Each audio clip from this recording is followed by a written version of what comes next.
Так, ну что, давайте продолжать разговор про часы. Ой, даже не знаю, откуда начать. Так, ну давайте для начала берем циферблат, он нам все равно как-то без надобности. Так, и вот это нам тоже без надобности, это лишнее. Так, остальное вроде нормально. Так, ладно, давайте начнем сначала. Что нужно, чтобы между собой шестеренки крутились, чтобы, так сказать, одна толкала другую? Для этого нужно, чтобы они были прикреплены, ну, так сказать, к разным кораблям. Поэтому у меня вот здесь есть два декаплера. Почему два? Не знаю. Одного мне показалось мало. Просто захотелось два и все. Благодаря которым все и работает. То есть, как только загружается крафт, я нажимаю на пробел, и этот крафт разбивается на две части. У одной части там одни шестеренки, у другой другие, и они между собой вполне себе неплохо работают, вполне себе сносно. В этом, собственно, залог успеха. То есть, если просто собрать все воедино и попытаться включить, не разбив его на части, ничего работать не будет. Все эти лопасти будут просто проходить одна сквозь другую. Так, дальше. С чего я начал? Я, в общем, взял вот эти два ротатрона, поставил их один на другой и долго и нудно мудрил с их скоростью, с тем, чтобы сделать так, чтобы вот один оборот вот этого ротатрона происходил за 1 секунду. Это отняло у меня уйму времени, и, в общем, впоследствии я на это дело забил и довольствуюсь приблизительным результатом. Вот это вот большое колесо, это колесо, которое приводит в действие секундную стрелку. У него 60 лопаток, и как каждый раз, когда вот этот ротатрон делает один оборот, он перещелкивает одну лопатку. То есть полный оборот вот этого колеса происходит за 60 секунд. В общем-то, нормальное поведение для секундной стрелки. От этого колеса напрямую вот этой вот штуковинкой прямо насквозь приведена секундная большая стрелка. Как я это сделал? Я сначала построил все без стрелок. То есть у меня крутились только колеса, только шестеренки. А потом я, в общем-то, вот сюда вот подставил длинную палку, которую собрал заранее сбоку. И она прошла насквозь все верхние этажи. Очень важно, что вот эти все верхние этажи, все вот эти вот шестеренки, которые над первой, они все относятся вот к этому вот, скажем так, блоку шестеренок. И, соответственно, друг с другом они не конфликтуют, скажем так. Поэтому ось вот этой вот секундной стрелки может спокойно проходить сквозь все остальные шестеренки, при этом нигде ничего не ломается и не взрывается. Дальше. Ну, я думаю, всем понятно, что все это дело висит на, как оно называется, на Free Moving Wheel, вот этот, на вот этом деле. Благодаря чему все это свободно крутится. То есть, в принципе, привод здесь только один, вот он, ротатрон. Так, знаете что, давайте, наверное, чтобы было это все понятнее, черт с ним. Давайте сделаем так, мы вот это вот, лависер. Слушай, как же ж так-то, а? Мы вот это все к ядрине фени выбросим лишнее. и посмотрим, что получится. А потом уже вернемся к разговору. Вот так вот. Вот так вот.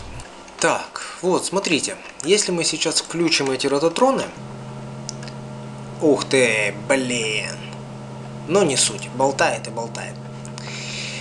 То он проходит насквозь. В общем-то, нас это не устраивает. Поэтому мы нажимаем пробел. Вот эти вот декаплеры разваливаются. И, соответственно, вот эта шестереночка становится абсолютно отдельной деталью. И теперь, ну, идея, я думаю, ясна. То есть он по одной штучке захватывает. Благодаря тому, что он захватывает по одной штучке, по одной лопасти, наша секундная стрелка щелкает. Она постоянно щелкает 60 раз в минуту. Ну, на самой стрелке этого не видно, конечно, но, насколько видно по шестерне, все как положено. Так. Чтобы вот эта вот часть, которая у нас только что болталась, не болталась, я ее зафиксировал. Вот. Вот у нас вот эта часть наша. Вот. А сверху на нее поставил опять-таки все тот же фримувинг, потом железячину и уже ее закрепил. Кстати, вот эти вот красные штуковины, господи, я не знаю ни одного названия. Сейчас я скажу. Enhancer. Дурацкое название. Этот Enhancer, он очень нужен и очень удобен. Почему? Потому что как только разъединяются вот эти две части, единственное, что вообще держит вторую часть и первую между собой, так сказать, в стабильном положении, это вот эти вот красные штуковинки. То есть без них ни черта бы не получилось. Без них все это просто бы развалилось к ядрене фени. Такс. Дальше. Стрелки, стрелки, стрелки. Вот это вот колесо, которое секундная стрелка, которая делает оборот за минуту. Оно напрямую связано вот с этим колесиком. То есть вот через эту дубину, палку, называйте как хотите, оно напрямую связано. То есть вот лопатки, их тут 8 штук. На самом деле сколько их значения не имеет. По сути, чем больше, тем лучше для плавности движения. Но я заморачиваться не стал и поставил 8. И, собственно, ответная точно такая же. Получается, что за один оборот вот этого большого колеса происходит один оборот вот этого. Он, вот это вот колесико, является частью вот этой вот, назовем ее основной половины, да?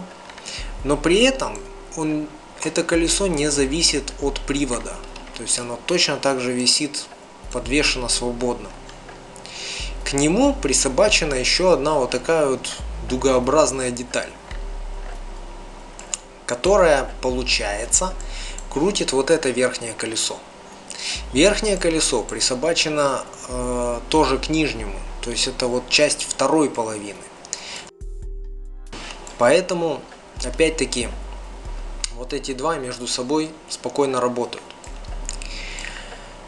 Фуй. Но это уже делает один оборот за минуту. Соответственно, он перещелкивает одну лопатку за минуту. Это колесо, это минутная стрелка. Выше еще, опять-таки, точно такой же привод, просто чтобы перевести вращение, такой же, как был этажом ниже. Он уже будет отвечать за часовую стрелку. Учитывая то, что часов у нас всего 12, а не 60, такое гигантское колесо ни к чему. И вот оно, обычное колесо, у которого 12 лопастей, а не 60. Эти 12 лопастей вращаются вот этой вот частью, у которой, ну, по сути, это точно такая же загогулина, как и вот это самое первое. Единственное, что у нее вот эта лопасть длиннее, чтобы доставать сюда. Но в принципе это то же самое, один в один. Вот, в общем, в принципе и все. Единственное, что, чтобы вся эта механика работала и не сбивалась, очень важно, чтобы лопасти нигде не сталкивались, что ли, не заедали. Поэтому колеса надо постоянно подтормаживать, чтобы они лишка не прокрутились.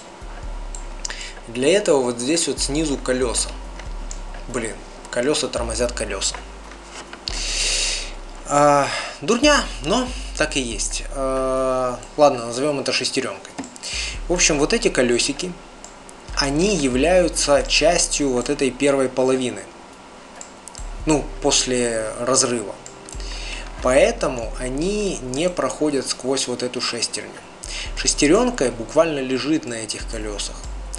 И после отделения у этих колес включается тормоз. Соответственно, провернуть шестеренку, вот этот вот привод, в состоянии, но по инерции эта шестеренка больше никуда не крутится. То есть она проворачивается и останавливается. Точно так же подвешена вот вторая шестереночка, которая минутная стрелка. И, ну, чуть-чуть иначе, но в общем система та же самая, точно так же подвешена и часовая стрелка. Но тут, в общем, не хватило двух колес, не пришлось городить целую конструкцию. Что еще важно? Вот эти вот такие лопатки, они поставлены таким макаром, что, видите, не в торец, они поставлены вот сюда сверху. Таким образом, чтобы они не могли зацепиться друг за друга. Это очень важно, все эти лопатки, все эти шестереночки, они очень любят упираться торцом друг в друга и не срабатывать. Ну, в общем, я долго и нудно старался, вроде как-то что-то получилось. Так, вот циферблат, смотрите, вот отдельные есть декаплеры. Циферблат это была отдельная часть, третья часть. Почему? Потому что вот эти стрелки, они проходят сквозь всю конструкцию.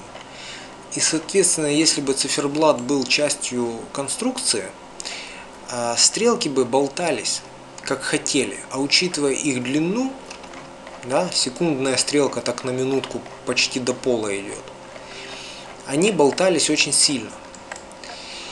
В принципе, можно было присобачить циферблат вот сюда, к первой половине конструкции, и тогда бы они сквозь него не проходили.